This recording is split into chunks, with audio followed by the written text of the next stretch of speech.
ऐसी मुद्दा नहीं है, मुद्दा है देश का पेपर क्वेश्चन लीकिंग। आज बीपीएससी है, कल सिपाही था, परसों क्लर्क था, परसों मेडिकल था। जो आज भी एक जदयू विधायक के भतीजे के यहाँ हाजीपुर में एडमिट कार्ड आदि जले में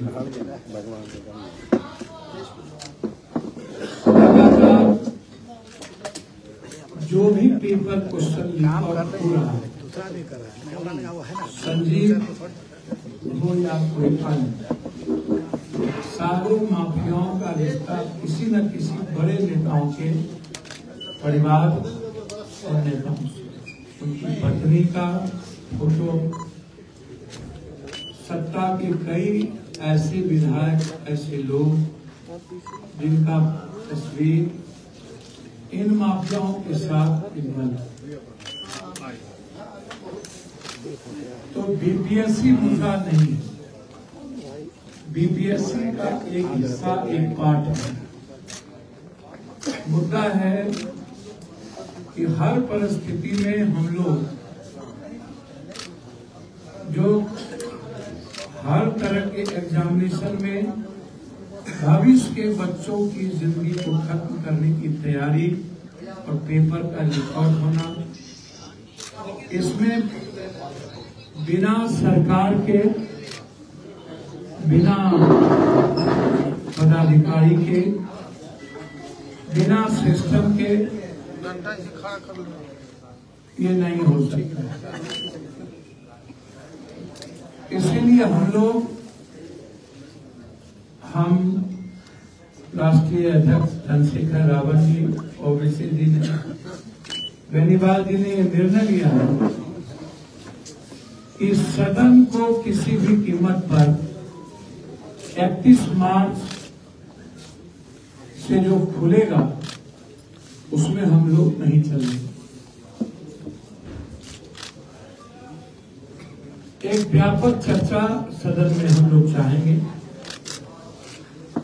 कि इस पर व्यापक चर्चा हो कि देश में पेपर रिकॉर्ड कब बने।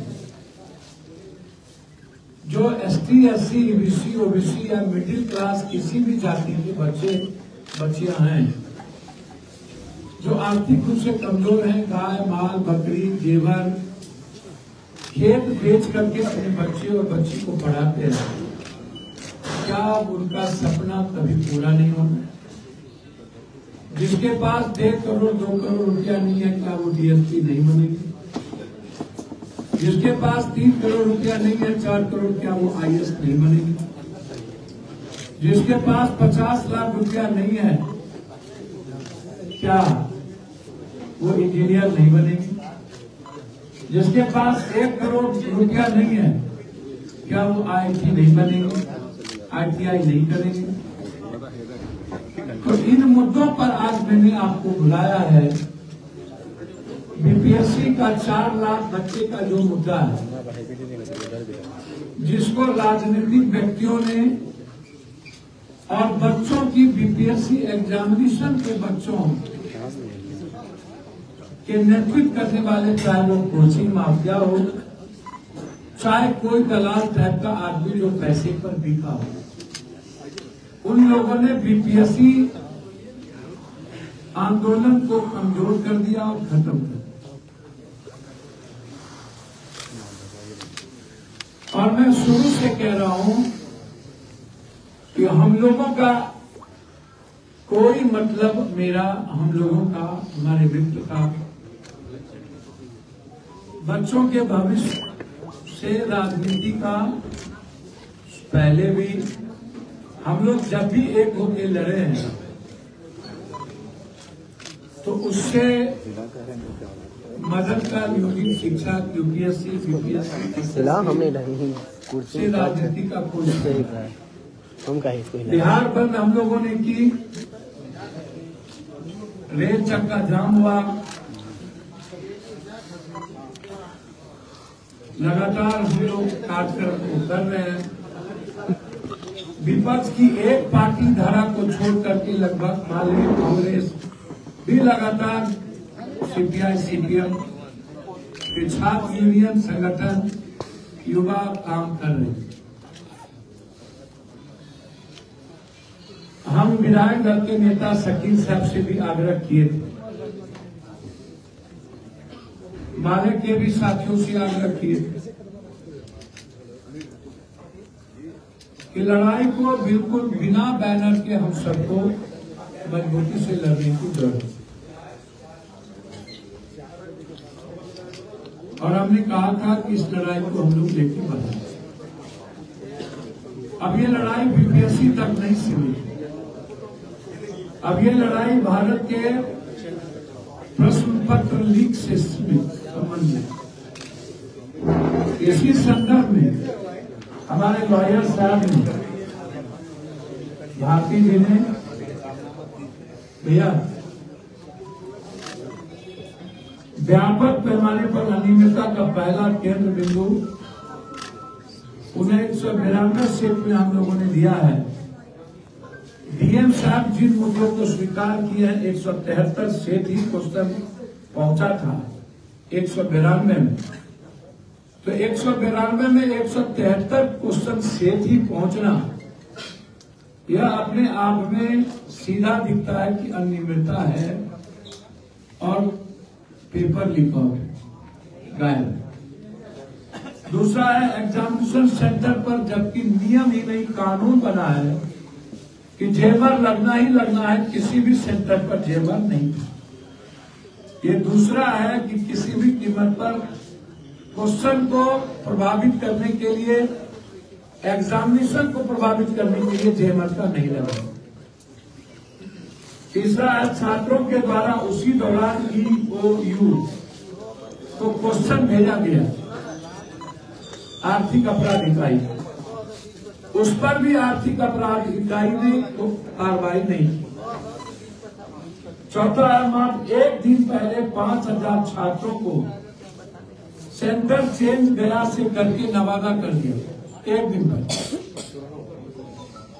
पहले तो इससे साफ जाहिर होता है कि 5000 बच्चों को ही इनको पास करवाना था। इसी से लोग लेन देन किए कुछ बच्चों के साथ। 4 लाख बच्चों के भविष्य की चिंता इतनी नहीं है। इस तरह हम लोगों ने 150 पेज का हम मेरे तरफ से पिटीशन फाइल हाईकोर्ट में हुआ और हमारा आधार बिल्कुल क्लियर है कि हर कीमत पर इसकी सुनवाई और बीपीएससी के एग्जाम का कैंसिल। 2 हमने और दिया है। एक बच्चों पर जो छात्रों पर जो केस हुआ वो भी अलग से फाइल किया है। लाठीचार्ज गलत थी वो भी मैंने फाइल किया है। और शिक्षकों को बीपीएससी लीगल नोटिस भेज रहा है, डरा रहा है, हमने ये भी अलग से फाइल।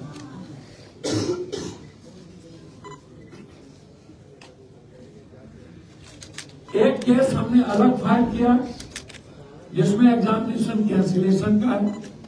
3 केस अलग फाइल किया जिसमें लाठी चार्ज का और बच्चों पर केस का। तो इसीलिए यह प्रोसेस मैंने आपको पहले भी कहा।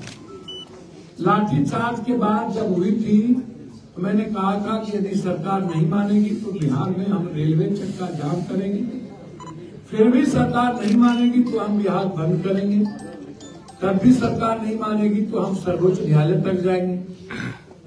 हमने कहीं भी पप्पू यादव या चंद्रशेखर रावत या ओबीसी या हमारे साथियों का नाम आगे नहीं लगा। हमारा मुद्दा ही है भविष्य के बच्चों पर की जिंदगी को सेव करना। और आज से नहीं है, ये 90 के पहले के दशक से आज तक जिन लोगों को कभी किसी बच्चों के भविष्य की चिंता या आंदोलन नहीं थी, हर नए आंदोलन में नए तरह के बच्चों के जिंदगी को खिलवाड़ करने वाले दलाल टाइप के कुछ लोग आ जाते हैं जिसका एग्जामिनेशन से कोई मतलब नहीं। और वो बिक जाते हैं। मैं हमेशा ये बात कहता हूं, कहां चले गए सभी कोचिंग वाले? वही कोचिंग वाले गर्दनी बाग भी जाते थे, वही कोचिंग वाले बीपीएससी चेयरमैन के पास थे। अब आप हमको बताइए, ये बड़ों के बाप दुनियों के बाप दोनों कैसे संभल? बीपीएससी वाले भी उन्हीं लोगों को बुलाते थे और उन्हीं से सहमति लेते थे, और गर्दनी बाग में भी वही लोग जाके नाटक करते थे। और जो नए सत्याग्रही बने, मुझे तो आश्चर्य होता है कभी कभी इस बात को लेकर के। जनाब आप लोग सुनिएगा तो आश्चर्य होगा कि 153 धारा में पुलिस कितनी मिली हुई है, कितनी गद्दी है बिहार की पुलिस, कहती है बहुत ही। पहला जो केस हुआ था किसी नए सत्याग्रही पर वो था 153 धारा के तहत, वो केस नहीं सका, वो केस नहीं सका। जो बेलेबुल सेक्शन था, बेलेबुल, जिसका वारंट ही इशू नहीं हो, कस्टडी में लिया ही नहीं गया। कुछ लोगों ने उन्हें कह दिया दुनिया का नया इतिहास रच दी। गांधी मैदान थाना केस नंबर 815-24, इनमें बेल नहीं, जबकि ये नॉन बेलेबल। और कहा मैंने कुछ भरना ही नहीं है, 25,000 के मुचलके भी भर दी।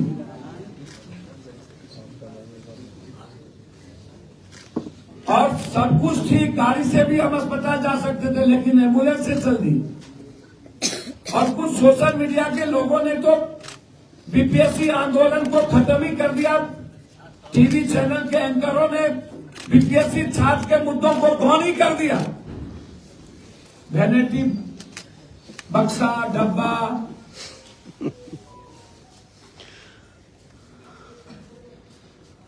मेरा कहना है कि इस आंदोलन को बड़ी साजिश के तहत खत्म करने की कोशिश की गई, जिसमें कोचिंग माफिया नंबर 1, नया सत्याग्रही नंबर 2 और छात्र की दलाली करने वाला, पैसा लेकर के छात्रों को बेचने वाला नंबर 3।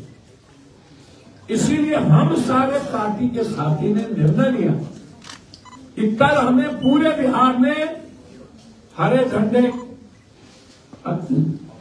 नीला झंडा, युवा शक्ति और एआईएमएम, यह 3 पार्टी और हम 3 कर्म करने वाले 3 लोग, जिसका राजनीति से कोई औचित्य नहीं। हम लोगों ने संकल्प लिया है कि जब तक पेपर रिकॉर्ड होना बंद नहीं होगा तब तक हम लोग सदन भी नहीं चलने देंगे और सर्वोच्च न्यायालय तक नहीं जाएंगे। 4 लाख बच्चों के भविष्य को खत्म नहीं होने देंगे। हर परिस्थितियों में इस लड़ाई को हम लोग, बच्चों की लड़ाई, भविष्य की लड़ाई, बच्चों की जिंदगी की सुरक्षा और उसकी खुशियों के लिए लड़ाई, हमने सबसे अपील किया है। विशेष तौर पर कांग्रेस से हम अपील जरूर करेंगे और वामपंथ पार्टी से कि जब आंदोलन एक ही है तो आप लोगों को सहयोग बच्चों के हित में करें। हम आप लोगों के सहयोग के साथ, जैसे हम चंद्रशेखर रावत जी और एआईएमएम के साथ खड़े हो गए, हमने कहा आप लोग आगे बढ़े। इसीलिए हम कांग्रेस से भी अपील कर रहे हैं तो हम लोगों के कलबंद में आए और उसके बाद अगली रणनीति बनाएंगे कि क्या हम लोगों को इस बड़े छात्र और युवाओं के भविष्य को लेकर के सभी जिला मुख्यालय में एक बड़ी सभा, जिसमें चंद्रशेखर जी भी रहेंगे, कुछ जगहों पर एआईएमएम के साथी भी रहेंगे और हम लोग यहां से लेकर के दिल्ली तक, यूपी तक से लेकर दिल्ली तक सभा करें। अंत में मेरा एक आग्रह है, जो लोग बीजेपी से और बीजेपी के तरीके से जो कंप्लीट रूप से जाति जनगणना के विरोध है, आरक्षण विरोध है, बच्चे के भविष्य के साथ खिलवाड़ करती है, और उनकी लड़ाई बीजेपी से ना होकर जो क्षेत्रीय पार्टी कांग्रेस से लड़ रही और इंडिया गठबंधन की बात करती हो, मैं उनसे आग्रह करूंगा कि यदि इसी तरह आप बिहार के भविष्य और दिल्ली की भविष्य को खत्म करने की तैयारी और बीजेपी को मजबूत करने की तैयारी करेंगे, तो कभी भी आपको माफ नहीं करेगा ये अभियान। बस और कुछ नहीं है। कल की बात